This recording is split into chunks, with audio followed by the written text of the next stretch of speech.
कहानी की शुरुआत एक बेहद ही खतरनाक जंगल से होती है, जहां हमारा मेन कैरेक्टर लियो अपने खोए हुए बेटे की तलाश में पूरे जंगल में भटक रहा था। तभी अचानक उसे पास से किसी की चीख सुनाई दी। जैसे ही वो बंदूक उठाकर आवाज की तरफ बढ़ा, तभी उसे सामने कुछ भालू के बच्चे दिखाई दिए। इससे पहले कि वो खतरे को भांप पाता, तभी अचानक पीछे से एक विशाल भालू पूरी रफ्तार से उस पर टूट पड़ा।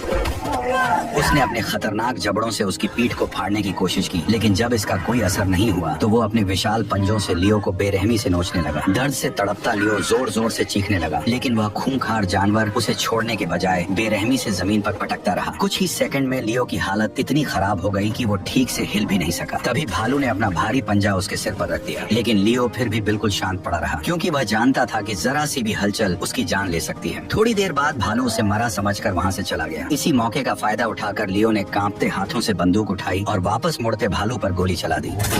लेकिन गोली लगते ही भालू और ज्यादा भड़क गया। उसने पलटकर अपने पंजों से लियो के गले को चीर दिया और एक ही झटके में उसने अपने खतरनाक जबड़ों से उसके कंधे को फाड़ डाला।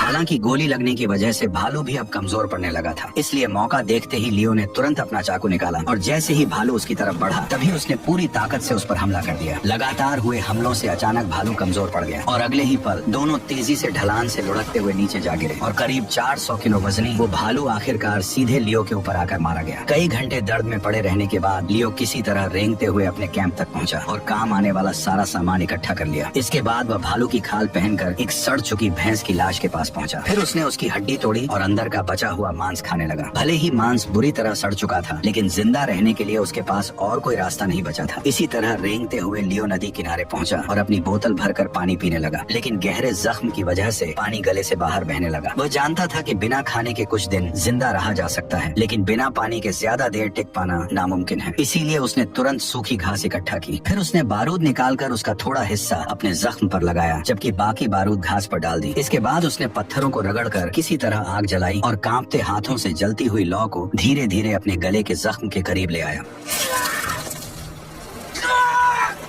अचानक लियो दर्द से बेहोश हो गया। पेड़ पर बैठा कौवा जो नदी किनारे पड़े लियो को देखकर दावत की उम्मीद कर रहा था, खुद उसका रात का भोजन बन गया। हालांकि इतने से खाने से उसका पेट भरने वाला नहीं था, इसलिए भूख शांत करने के लिए वो भेड़ बकरियों की तरह पत्थरों के बीच से घास की जड़ें निकालकर खाने लगा। तभी अचानक पीछे से हलचल हुई और उसने हिरणों के एक झुंड को नदी पार करते देखा, लेकिन बिना बंदूक के वह कुछ नहीं कर सकता था। आदत से मजबूर होकर उसने लकड़ी की एक छड़ी उठाई और उसे बंदूक की तरह पकड़कर ट्रिगर दबाने का नाटक करने लगा। कुछ देर बाद जब लियो एक चट्टान पर अपना नाम लिख रहा था, तभी अचानक उसे घोड़ों की आवाज सुनाई दी। जैसे ही उसने ऊपर देखा, तभी उसे समझ आ गया कि वे दुश्मन कबीले के लोग हैं, जो जंगल में उसके कबीले के लोगों का शिकार करने के लिए घूम रहे हैं। लियो तुरंत समझ गया कि अगर वह उनके हाथ लग गया तो वे उसे जिंदा नहीं छोड़ेंगे। इसीलिए वह चुपचाप पीछे हटता हुआ एक बड़ी चट्टान के पीछे जाकर छिप गया। लेकिन तभी पानी पीने आए एक आदिवासी की नजर आखिरकार उस पर पड़ गई। पकड़े जाने के डर से लियो तुरंत नदी में कूद पड़ा और तैरकर उनसे दूर भागने लगा, लेकिन वे लोग उसे इतनी आसानी से छोड़ने वाले नहीं थे। उन्होंने ऊपर से उस पर तीरों की बारिश शुरू कर दी। हालांकि सही समय पर लियो ने अपना सिर पानी के अंदर डुबो लिया। बहते पानी के बीच अचानक उसे अपने बेटे की याद आई। जिस बेटे को ढूंढने के लिए वह इस खतरनाक जंगल में आया था, वह असल में अब जिंदा नहीं था, क्योंकि उसके ही एक खास दोस्त ने सिर्फ $300 के लिए उसके बेटे को बेरहमी से मार डाला था। और अब लियो उसी आदमी से बदला लेने के लिए इस जंगल में भटक रहा था, लेकिन फिलहाल उसकी खुद की जान खतरे में थी। तभी अचानक उसे एहसास हुआ कि बहता पानी उसे दुश्मन कबीले से काफी दूर ले आया है। मौत के मुंह से निकलने के बाद आखिरकार लियो ने नदी में बहती एक लकड़ी को पकड़ लिया। कुछ देर बाद वह बड़ी मुश्किल से उस सड़ी हुई लकड़ी के सहारे नदी के किनारे तक पहुंच गया। बर्फ जैसी ठंडी हवा में उसका पूरा शरीर कांप रहा था, लेकिन राहत की बात यह थी कि वह अभी तक जिंदा था। जब उसने कपड़े हटाए, तब उसने देखा कि अब उसके जख्म सड़ने शुरू हो चुके हैं, लेकिन जिंदा रहने के लिए उसे हर हाल में आगे बढ़ना था। इसलिए वह सीधे नदी के अंदर उतर गया। एक एक्सपर्ट शिकारी होने की वजह से उसने मछली पकड़ने के लिए पानी में पत्थरों से जाल जैसा घेरा बना दिया। कुछ देर बाद एक मछली उसमें फंस गई, लेकिन भूख इतनी ज्यादा थी कि लियो उसे पकाने की बजाय कच्चा ही खाने लगा। तभी उसे किनारे से किसी चीज की आवाज आई। वह बड़ी मुश्किल से मिट्टी के छोटे टीले को पार करके आगे पहुंचा और वहाँ का नजारा देखकर उसकी आंखें खुली की खुली रह गईं। हजारों जंगली भैंसे बर्फीले मैदान में एक साथ दौड़ रही थी। उन जंगली भैंसों में से एक को भेड़ियों के झुंड ने चारों तरफ से घेर रखा था, लेकिन हैरानी की बात यह थी कि आसपास मौजूद हजारों भैंसों में से कोई भी उसे बचाने आगे नहीं आया। लियो वहीं छिपकर रात होने का इंतजार करता रहा, ताकि भेड़ियों के छोड़े हुए शिकार से कुछ खा सके, लेकिन उससे पहले ही कोई और वहाँ पहुँच चुका था। उसने दूर से देखा कि दुश्मन कबीले का एक आदमी मशाल दिखाकर भेड़ियों को भगा रहा था। अब वह शिकार पूरी तरह उसी आदमी का हो चुका था, लेकिन भूख से बेहाल लियो ने बड़ा जोखिम उठाने का फैसला किया। वह धीरे धीरे उस आदमी की तरफ बढ़ने लगा। उधर वह आदमी कच्चा मांस ऐसे खा रहा था जैसे कई दिनों से भूखा हो। जैसे ही उसने लियो को अपनी तरफ आते देखा, तभी उसने तुरंत अपने धनुष बाण निकाल लिए। ये देखकर लियो दोनों हाथ उठाकर घुटनों के बल बैठ गया, ताकि सामने वाला समझ जाए कि उसका कोई बुरा इरादा नहीं है। इसके बाद वह जमीन पर लेटकर उसे खाने की भीख मांगने लगा। कुछ पल उसे गौर से देखने के बाद जब उस इंडियन को यकीन हो गया कि लियो से उसे कोई खतरा नहीं है, तब उसने धीरे धीरे अपना धनुष नीचे कर लिया। लेकिन उसने तुरंत लियो को खाना नहीं दिया। वह खुद आराम से बैठकर मांस खाने लगा। उधर लियो बार बार इशारों में उसे समझाने की कोशिश कर रहा था कि वह कई दिनों से भूखा है। आखिरकार उसकी हालत देखकर आदिवासी ने मांस का एक टुकड़ा उसकी तरफ फेंक दिया। भूख से बेहाल लियो उसे किसी भूखे जानवर की तरह तुरंत खाने लगा। कई दिनों बाद पेट भरकर खाना खाने के बाद लियो को वहीं गहरी नींद आ गई। अगली सुबह उस आदमी की नजर लियो के सड़े हुए जख्मों पर पड़ी। तब लियो ने इशारों में अपनी पूरी आपबीती सुनाई और भालू का पंजा दिखाकर यह भी साबित किया कि वह झूठ नहीं बोल रहा। इतने गहरे घाव और भालू का पंजा देखकर आखिरकार उस आदमी को उसकी बातों पर यकीन हो गया। इसके बाद लियो आदमी के चितकबरे घोड़े पर सवार होकर दक्षिण दिशा की ओर बढ़ने लगे। उधर फिट्स, जिसने बेरहमी से लियो के बेटे को मारा था, अपनी जान बचाने के लिए लगातार जंगल में भटकता हुआ दक्षिण दिशा की तरफ ही बढ़ रहा था। इसी बीच लियो और वह आदमी काफी दूर चलने के बाद एक सूखे पेड़ के नीचे कुछ देर रुककर आराम करने लगे। दोनों आसमान से गिरती बर्फ को जीभ से पकड़ने की कोशिश कर रहे थे। उस पल उन्हें देखकर ऐसा लग रहा था जैसे उनकी सारी परेशानियां कुछ देर के लिए गायब हो चुकी हों। कुछ ही समय में वह इंडियन आदमी भी लियो को पूरी तरह अपना मान चुका था। लेकिन आगे का रास्ता आसान नहीं था, क्योंकि सफर के दौरान उन्हें अचानक एक भयानक बर्फीले तूफान का सामना करना पड़ा। ऐसे में इंडियन आदमी खुद आगे चलकर रास्ता दिखाने लगा, जबकि घायल लियो को उसने घोड़े पर बैठा दिया। लेकिन बढ़ती कमजोरी की वजह से लियो अचानक घोड़े से नीचे गिर पड़ा। दरअसल उसे तेज बुखार चढ़ चुका था। ये देखकर आदमी ने तुरंत पेड़ काटकर तंबू बनाया, आग जलाकर पत्थरों को गर्म किया और जख्मों पर जड़ी बूटियां लगा दी। गर्म पत्थरों की वजह से बर्फ पिघलने लगी और चारों तरफ गर्म भाप फैल गई। आखिर में उसने लियो को पूरी तरह ढक दिया ताकि उसका शरीर गर्म रह सके। जब सुबह उसकी आंख खुली, तब तक बर्फीला तूफान थम चुका था और बुखार उतरने के बाद वह पहले से काफी ठीक महसूस कर रहा था। लेकिन वह इंडियन आदमी अब कहीं दिखाई नहीं दे रहा था। हालांकि वह जाते वक्त लियो के लिए खाना पानी छोड़ गया था। लियो अच्छी तरह जानता था कि वह आदमी उसके लिए किसी फरिश्ते से कम नहीं था, क्योंकि उसी की वजह से आज वह जिंदा था। लेकिन कुछ ही दूर चलते ही लियो के कदम अचानक रुक गए। उसने देखा कि उसी इंडियन आदमी को किसी ने बेरहमी से पेड़ पर जिंदा लटका दिया था। उसकी छाती पर एक लकड़ी की तख्ती टंगी थी, जिस पर फ्रेंच भाषा में कुछ लिखा हुआ था। अब यह समझना मुश्किल नहीं था कि उसके साथ यह बेरहमी किसने की थी। दरअसल वह फ्रेंच कबीला था जो अपने नीचे वाले कबीलों के लोगों को जिंदा नहीं छोड़ता था। थोड़ी दूर आगे बढ़ते ही लियो को उन्हीं फ्रेंच शिकारियों का कैंप दिखाई दिया। वे लोग आराम से आग के सामने बैठकर गर्म सूप पीते हुए हंसी मजाक कर रहे थे। उसी जगह लियो को एक इंडियन लड़की भी दिखाई दी, जिसे इस कबीले के लोगों ने किडनैप कर रखा था। लियो ने तुरंत उसकी मदद करने का फैसला किया, लेकिन रात होने तक वह छिपकर इंतजार करता रहा। रात होते ही वह चोरी छिपे कैंप के अंदर घुसा, ताकि चितकबरे घोड़े के साथ लड़की को लेकर वहाँ से भाग सके। लेकिन तभी एक फ्रेंच आदमी उस इंडियन लड़की को घसीटते हुए उसी तरफ आने लगा। ये देखकर लियो तुरंत घोड़े के पीछे छिप गया और चुपचाप सब देखने लगा। तभी उसे समझ आया कि वे लोग उस लड़की को सिर्फ अपनी हवस मिटाने के लिए इस्तेमाल कर रहे थे। लियो धीरे धीरे रेंगते हुए आगे बढ़ा और बिना कोई आवाज किए उसकी बंदूक उठा ली। अगले ही पल उसने बंदूक सीधे उस फ्रांसीसी के सिर पर तान दी। इसके बाद लियो ने बिना देर किए घोड़े की रस्सी खोल दी। लेकिन तभी पास में खड़ा एक काला घोड़ा अचानक जोर से चिल्ला पड़ा।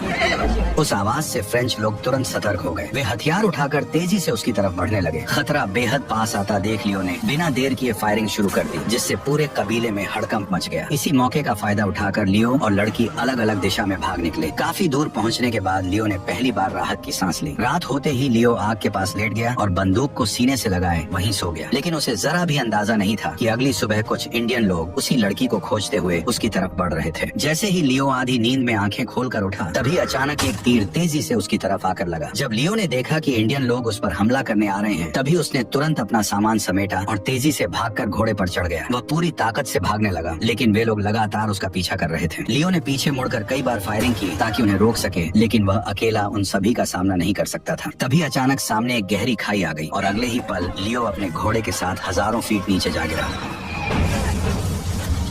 हालांकि घोड़े की वजह से वह किसी तरह बच गया, लेकिन अब वह चितकबरा घोड़ा आगे चलने लायक नहीं बचा था। ऊपर से बर्फीला तूफान लगातार और तेज होता जा रहा था। लियो समझ चुका था कि अगर उसे जल्द कोई छुपने की जगह नहीं मिली तो वह ठंड से मारा जाएगा। मजबूरी में उसने घोड़े का पेट चीरा और उसके सारे अंग बाहर निकाल दिए। इसके बाद उसने अपने भीगे हुए कपड़े उतार दिए और खुद को बचाने के लिए घोड़े के पेट के अंदर घुस गया। क्योंकि मरे हुए घोड़े के शरीर में अभी थोड़ी गर्मी बाकी थी, इसलिए जिंदा रहने के लिए लियो को यह दर्दनाक तरीका अपनाना पड़ा। आखिरकार ठंड से कांपते हुए वो सो गया। अगली सुबह मौसम मौसम के साफ होते ही लियो की आंखें खुल गईं। हालांकि वह अब भी घोड़े के पेट के अंदर पड़ा था, जिसके ऊपर बर्फ की मोटी परत जम चुकी थी। इसके बाद उसने बड़ी मुश्किल से पेट फाड़कर अपना सिर बाहर निकाला। ताजी हवा में गहरी सांस लेते हुए लियो किसी तरह बाहर निकल आया। उसने सावधानी से चारों तरफ नजर दौड़ाई और जल्दी से अपने कपड़े पहन लिए। जाते जाते उसने अपने घोड़े की तरफ देखा और उसे चुपचाप थैंक यू कहकर वहाँ से निकल गया। चारों तरफ फैले विशाल बर्फीले मैदान और आसमान छूते पहाड़ों के बीच लियो एक छोटे से काले धब्बे जैसा नजर आ रहा था। रात होते ही वो एक पत्थर की दरार में सिकुड़ कर बैठ गया और खुद को बार बार यही याद दिलाने लगा कि फिट्स ने उसके बेटे को मारा है। दूसरी तरफ किले में लियो के कबीले वालों ने पकड़े गए फ्रेंच आदमी से पूछताछ शुरू कर दी। उन्होंने उससे पूछा कि क्या उनके कबीले ने उनके किसी आदमी को बंदी बना रखा है, लेकिन वह घबराते हुए बार बार यही कहता रहा कि उन्होंने ऐसा कुछ नहीं किया। हालांकि उन्होंने एक इंडियन लड़की को पकड़ रखा था, लेकिन तभी एक घायल आदमी वहाँ आया जो भालू की खाल पहने हुए था। उसने बताया कि उसी आदमी ने कबीले पर हमला किया और लड़की को घोड़े के साथ लेकर दक्षिण दिशा की तरफ भाग निकला। ये सुनते ही कबीले वालों के मन में कोई शक नहीं रहा। उन्हें पूरा यकीन हो गया कि वो लियो ही था जो अब भी जिंदा था। इसलिए वे बिना देर किए पूरे कबीले के साथ उसकी तलाश में निकल पड़े। ढूंढते ढूंढते दिन से रात हो गई, लेकिन वे लगातार उसकी तलाश में लगे रहे। इस घने अंधेरे में मशालों की रोशनी दूर तक साफ दिखाई दे रही थी। तभी अचानक रात के सन्नाटे में एक तेज गोली की आवाज गूंज उठी। सभी लोग तुरंत सतर्क हो गए और धीरे धीरे उस आवाज की तरफ बढ़ने लगे। अंधेरे में दूर एक साया भी उनकी ओर आता हुआ दिखाई दिया।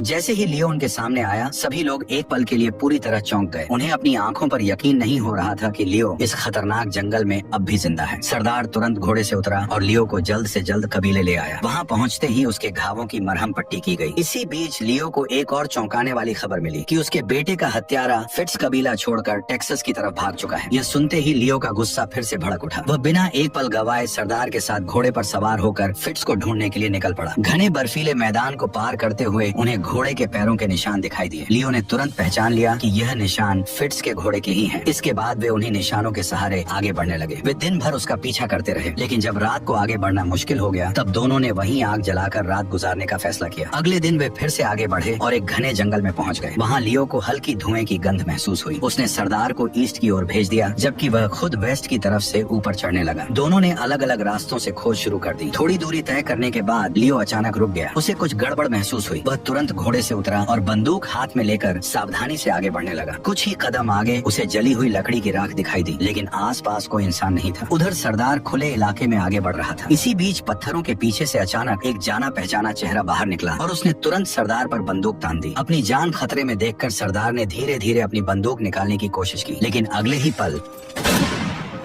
जैसे ही गोली की आवाज गूंजी, लियो तेजी से घोड़े पर सवार होकर सरदार की तरफ भागा। लेकिन जब तक वह वहां पहुंचा, तब सरदार बर्फ पर मरा पड़ा था और गोली ने उसकी खोपड़ी के चिथड़े कर दिए थे। उसी समय दूर से जोरदार धमाके की आवाज आई और लियो ने देखा कि बर्फ का एक बड़ा हिस्सा नीचे खिसक रहा था। इस नजारे को देखकर उसे समझ आ गया कि फिट्स किस ओर भागा होगा। फिर वह सरदार के बॉडी को साथ लेकर पहाड़ की ओर बढ़ने लगा। कुछ दूरी पर एक घाटी पर पहुंचकर उसने एक पेड़ की टहनी काटी और आगे बढ़ता रहा। अब वह पूरी तरह खुले और खाली बर्फीले इलाके में था, जहाँ छिपने की कोई जगह नहीं थी। तभी अचानक फिट्स ने उस पर बंदूक तान दी। लियो को गिरते देख फिट्स तेजी से घोड़े पर सवार होकर वहां पहुंचा। जब उसने करीब जाकर जांच की, तो उसे सिर्फ एक टहनी बंधी हुई मिली। तभी उसे समझ आया कि उसने जिसे गोली मारी थी वह लियो नहीं बल्कि सरदार था। गोली लगने के बाद फिट्स किसी तरह अपनी जान बचाकर जंगल की ओर भागने लगा। लियो गुस्से में दहाड़ते हुए बंदूक लेकर उसके पीछे दौड़ पड़ा। थोड़ी ही देर में फिट्स अचानक कहीं ओझल हो गया, लेकिन इस बार लियो उसे इतनी आसानी से छोड़ने वाला नहीं था। वो सावधानी से आगे बढ़ते हुए एक घने जंगल में पहुंच गया। उधर फिट्स पास ही एक पेड़ के पीछे छिपा हुआ था और गोली चलाने का सही मौका ढूंढ रहा था। हालांकि घने कोहरे की वजह से सब कुछ धुंधला दिख रहा था, लेकिन फिर भी फिट्स लियो से छुप नहीं सका। अगले ही पल उसने पीछे से हमला करने की कोशिश की, लेकिन लियो किसी तरह बच गया। निशाना चूकते ही फिट्स अपनी जान बचाकर भागने लगा। उसी समय लियो ने उस पर बंदूक तान दी। अचानक उसकी गोली भी मिस हो गई, जिससे दोनों के बीच जानलेवा दौड़ शुरू हो गई। फिट्स जान बचाने के लिए ऊंचाई की तरफ चढ़ने लगा, लेकिन लियो आज उसे छोड़ने के मूड में नहीं था। तभी अचानक भागते भागते फिट्स का पैर फिसला और वह नीचे जा गिरा और पीछे से लियो भी फिसलते हुए करीब आ गया। घायल फिट्स अब समझ चुका था कि भागना बेकार है, क्योंकि चाहे वह कहीं भी जाए, लियो अब उसका पीछा नहीं छोड़ेगा। कुछ ही देर में दोनों आमने सामने आ गए। फिट्स ने अपनी गलती समझाने की कोशिश की, लेकिन लियो का जवाब साफ था कि तुमने मेरे बेटे को मारा है, इसलिए अब तुम जिंदा नहीं बचोगे। ये सुनकर फिट्स ने कहा कि मुझे जान दो, बदले में मैं तुम्हें $300 में से $150 दे दूंगा। ये सुनते ही लियो का गुस्सा और भड़क गया। वह कुल्हाड़ी लेकर उस पर टूट पड़ा और एक ही बार में फिट्स की उंगलियां काट दी।